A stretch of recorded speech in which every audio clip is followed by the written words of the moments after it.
তারা যখন আন্দোলন বন্ধ করছে তখন আমি বলেছিলাম যে আমরা এই সমন্বয়কদের সংলাপ আমরা মানি না, সংলাপ করতে হবে আবু সাইদের সঙ্গে, এবং আমরা আন্দোলন কন্টিনিউ করব।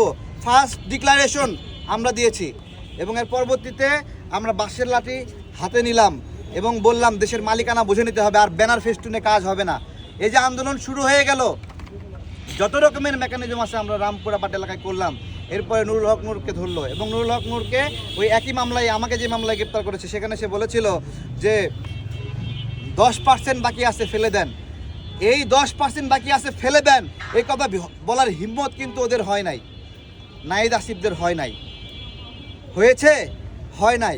সুতরাং এই জায়গা থেকে এই গণ অভ্যুত্থানের প্রকৃত স্টেক হোল্ডারকে তারা এদেশের মানুষ অনুধাবন করতে পারে, তারা বুঝে জানে।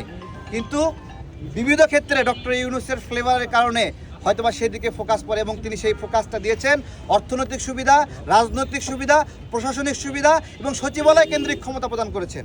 এই সবগুলো প্রদান করে তিনি আমাদেরকে দুর্বল করেছেন।